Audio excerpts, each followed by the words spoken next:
Boa tarde, 1h35 no Acre. Eita, o Lalá que está aqui, mas pegou o bichinho do Miqueias, porque mal aparece ali na tela, já aperta o biloto e apresenta as formas como você pode acompanhar o Gazeta Entrevista pelo Instagram, Facebook, o YouTube e tem o WhatsApp, o 999891042. É esse WhatsApp aqui que tem comigo. Não adianta você ligar para cá. Você precisa passar o seu WhatsApp aqui, colocar o seu nome, a sua cidade ou o seu bairro e fazer a sua pergunta. Porque hoje nós vamos conversar com um professor, sociólogo, ele é sociólogo, escritor e professor no nosso querido Instituto Federal do Acre, lá de Cruzeiro do Sul, professor Israel Souza, uma pessoa que já tem várias publicações sobre desenvolvimento regional e vamos falar sobre política também. Agora, antes de chamar o professor Israel, aperta o biloto aí, lá, o Miqueias, deixa eu só falar aqui rapidamente sobre um problema de ordem pública. O ano é 2013, hein? Há 10 anos, não faz tanto tempo assim. Governador do estado, Tião Viana. O cenário, Operação G7 e na Assembleia Legislativa do estado do Acre. O que nós tínhamos ali? Nós tínhamos os deputados de oposição jogando para a galera e com o destaque para a atuação da então deputada Eliane Sinhazic, então deputada pelo MDB. Ela alimentava ali a mobilização de famílias ocupando o hall, ali o saguão da Assembleia Legislativa. Você vai se lembrar desse episódio, não é? Várias famílias ocupando ali o saguão da Assembleia Legislativa e essas famílias ficaram ali por dias. Aquele prédio da Assembleia Legislativa, ele não é da Assembleia Legislativa, ele é do governo do estado. E o governo do estado entrou na justiça pedindo à justiça que retirasse, que desse uma ordem judicial para retirar aquelas famílias. A justiça interveio, bateu o martelo e a polícia militar teve que cumprir a ordem judicial. Eu lembro desse episódio para tratar a respeito da forma como aquela operação, perceba a cena, hein? Várias famílias no saguão da Assembleia Legislativa, estava só a imprensa inteira ali, e a polícia militar tendo que cumprir uma ordem judicial para a retirada dessas famílias de um prédio público. Pessoas idosas, mulheres, crianças, famílias.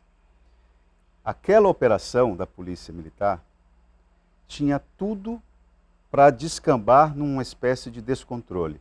Havia uso político daquela situação, os ânimos inflamados, imprensa acompanhando e a polícia militar tendo o governo do estado dizendo vá lá, cumpra a ordem judicial. E a justiça também cumpra a ordem judicial, polícia militar. Você imagina a pressão a que esses policiais estavam sendo submetidos.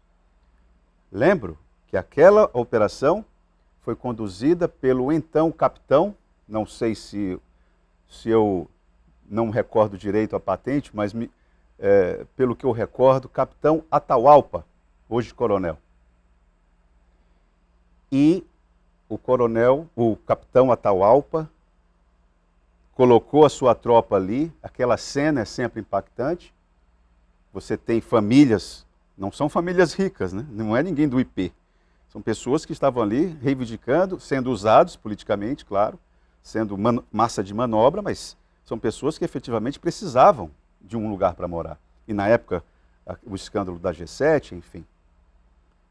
E o capitão Atahualpa colocou os seus homens, você já imagina a imagem, e uma ordem policial a ser cumprida. E eles sendo xingados, os policiais sendo xingados, e o capitão Atahualpa, o então capitão Atahualpa, comandando aquela tropa e pedindo, orientando, para que os policiais tivessem calma, que as coisas iam acontecer.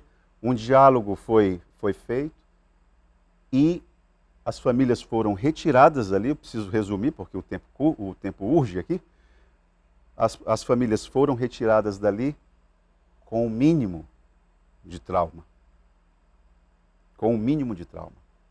Eu lembro desse exemplo porque me parece que alguns elementos da nossa polícia militar, em situações banais, estou dizendo que tem alguns elementos da nossa polícia militar que em situações banais, não é uma situação de estresse, mas em situações banais estão perdendo o controle. Eu já falei várias vezes aqui no programa Gazeta Entrevista, um policial quando tem que ir para a rua, ele não pode ter problemas relacionados à carreira, se o salário dele está atrasado, se vai dar para pagar o financiamento da casa, ele tem que ter a vida dele resolvida. Ele tem que estar bem preparado, ele tem que estar bem equipado, tem que estar com o instrumental de trabalho em dia e tem que estar com preparo. Agora, se ali no Jorge Lavocá nós tivéssemos uma situação de combate com facções, troca de tiros, etc., era um cenário que teria que ser reavaliado. Mas ali, com um gigante de 17 anos ali na frente do policial, e pelo que se falou, hoje, aquele tapa na cara do menino foi um detalhe, né? Aquele tapa na cara do menino foi um detalhe. O que chama a atenção é isso, as situações extremamente banais, que davam para ser resolvidas de uma outra forma, no senador Guiomar da mesma maneira, e aquele servidor do IFAC também, servidor do IFAC, professor, seu colega, que acusou inclusive o agente de segurança de racismo. Então, há uma situação e outra coisa, e uma outra situação que a gente não pode vacilar. Inclusive, eu diria que sobretudo nós da imprensa. Se nós da imprensa não ficarmos vigilantes, existe uma tendência de uma espécie de autoproteção da corporação.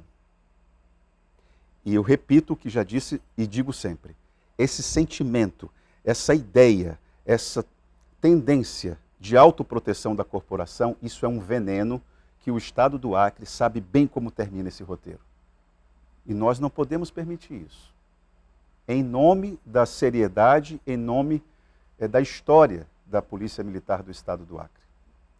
Dito isto, professor Israel, me perdoe começar dessa forma o programa, mas é que o cenário está um pouco desgastante e por motivos que não deveria estar assim.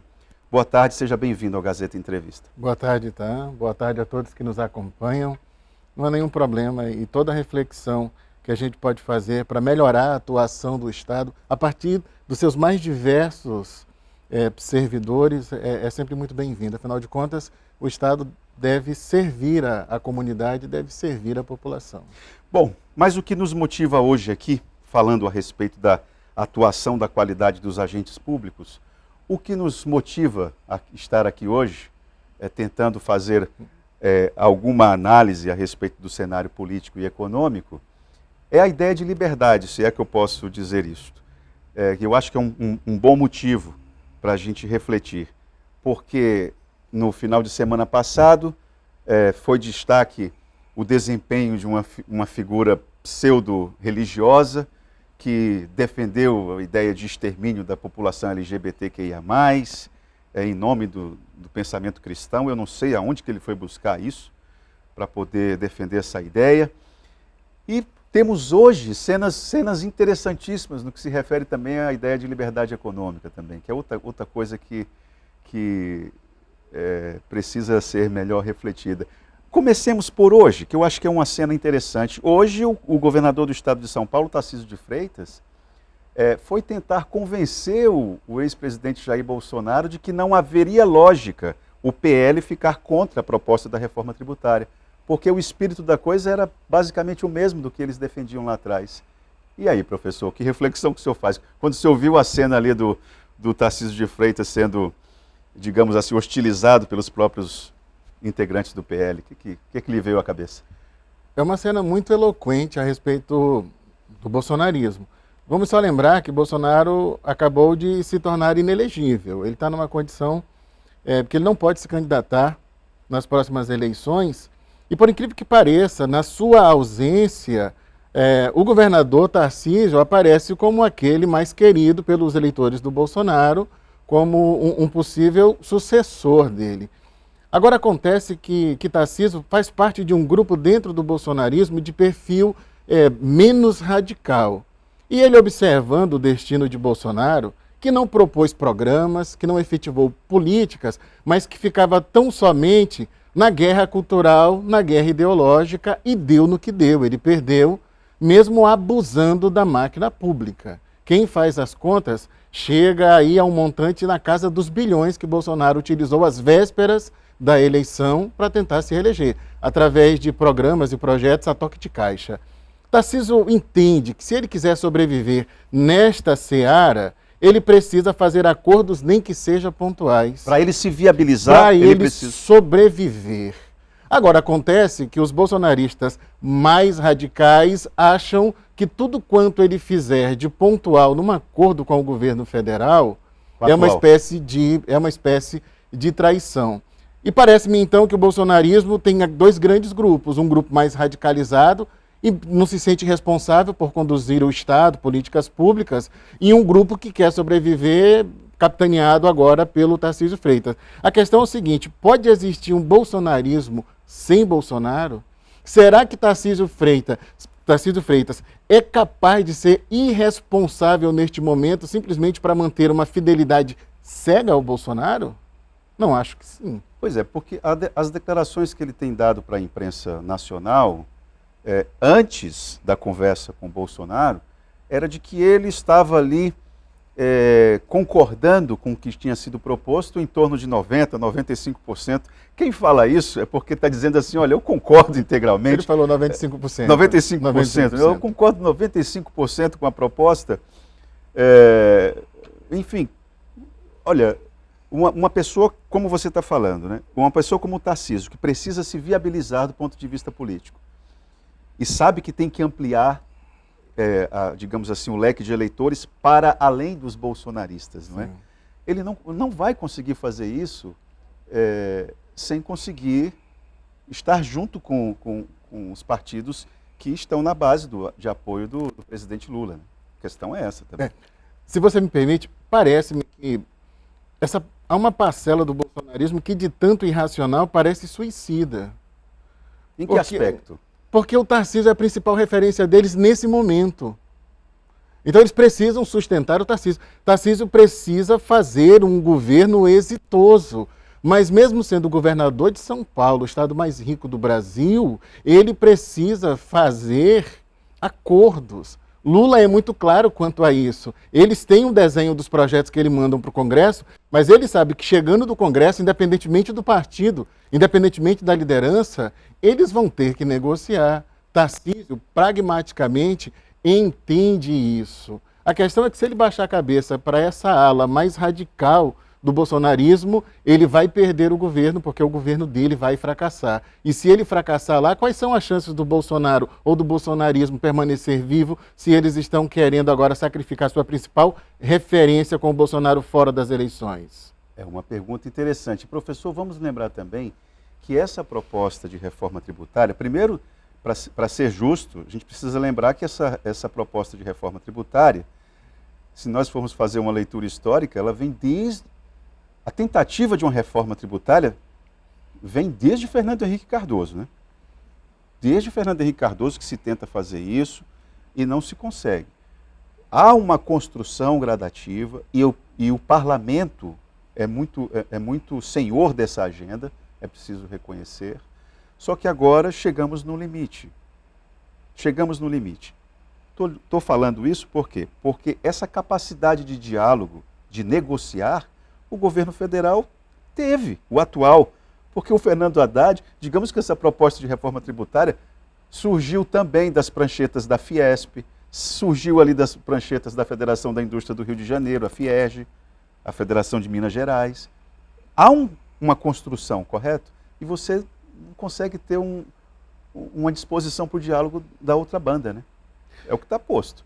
Sim, a observação é perfeita. Isso não saiu agora do bolso do Lula com um projeto que ele fez sozinho, nem tão pouco de Haddad. Isso vem se arrastando ao longo dos anos. Bolsonaro mesmo prometeu que faria, não fez porque não se empenhou. A agenda dele era outra. A agenda dele é outra, é guerra ideológica contra o comunismo, isso que ele acha que é comunismo.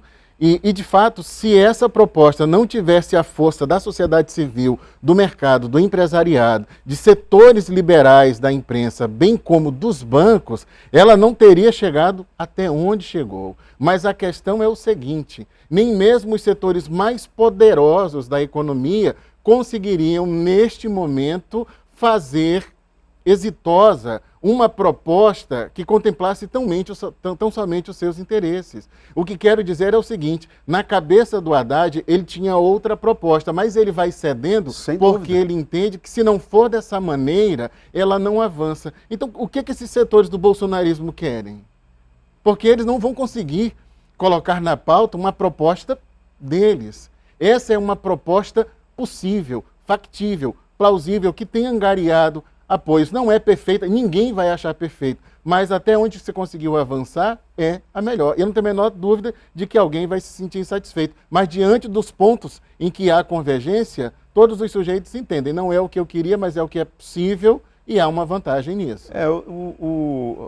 Um dos insatisfeitos são os prefeitos, por exemplo. Aliás, estão com uma campanha bem agressiva na mídia, falando a respeito de que eles são contra essa reforma, declaram inclusive que ela é inconstitucional e tudo. O próprio presidente da Frente Nacional de Prefeitos pediu para que fosse adiada essa votação, mas não vai ter jeito não. Hoje de manhã eu não li nada a respeito. Como é que está como é que tá o rumo da prosa aí no Congresso hoje pela manhã? Você pode me atualizar? Com exceção dessa discussão intra-bolsonarismo entre Tarcísio de Freitas e os setores do bolsonarismo, todos os comentários, todas as manifestações foram no sentido favorável. Então, é provável que ela avance. Se ela não avançar agora, digo a vocês que ela se torna mais difícil de ser aprovada mais à frente e para mim ela pode sair ainda pior. É a questão do tempo. É para avançar agora. Na sua leitura, o governador de São Paulo está em um ambiente que é, digamos, insustentável dentro do PL, na leitura que você faz? Bolsonaro disse que muita gente ficou chateado com Tarcísio e ele também. Ele, Bolsonaro? Ele, Bolsonaro. A questão é que, por hora, Tarcísio está se esforçando para manter-se fiel ao Bolsonaro, foi o Bolsonaro que, em certo sentido, deu a ele o cargo de governador. Deu a ele no sentido de que foi aquele que apostou na sua candidatura. Tarcísio vai levar isso até onde for possível, mas na medida em que isso prejudicar a sua atuação, ele vai ter que fazer uma escolha. Ou ele segue cegamente aquilo que o Bolsonaro propõe para ele e perde o governo, ou ele procura manter uma independência e cuida do Estado, cujas eleições ele ganhou agora há pouco, né? Ele vai ter que fazer essa opção. E Lula? Você acha que porque o presidente da Câmara, Arthur Lira, tem sido uma figura importantíssima nesse processo todo. Essa reforma, em boa medida, ela só acontece agora também em função do desempenho do presidente da Câmara dos Deputados. Você acha que ele vai tentar tirar os brilhos do Planalto em torno dessa, entre aspas, vitória? Não, eu acho que nesse momento nada pode apagar o protagonismo que Haddad e que Lula têm nessa proposta. E Tebet também, em alguma... Ministra do Planejamento, exatamente, Simone Tebet. Em alguma medida. Por quê? Porque a proatividade é deles. O Arthur Lira sozinho não ia propor isso. Ele pode encampar, porque ele sabe que alguns setores estão também apoiando a proposta, e ele vai fazer o papel dele, porque no âmbito da justiça, Arthur Lira não está muito bem, porque surgiram uma série de denúncias com indícios fortíssimos contra ele ao longo das últimas semanas. Você falando em relação àqueles escândalos da educação, né? Os kits de robótica. Mas também da ex-esposa dele, denúncias muito fortes. Perfeito. Professor, nós vamos fazer um intervalo agora, vamos continuar a conversa com o professor Israel Souza. Vou tentar priorizar as perguntas de vocês. Só peço para que vocês atentem para o nosso pacto, né? A sua crítica, por mais que ela seja forte, não lhe autoriza a ofender ninguém. Nem mesmo o ex-presidente Jair Bolsonaro. Ninguém é citado aqui, ninguém vem ser convidado aqui para ser ofendido. Vamos para o intervalo, já voltamos.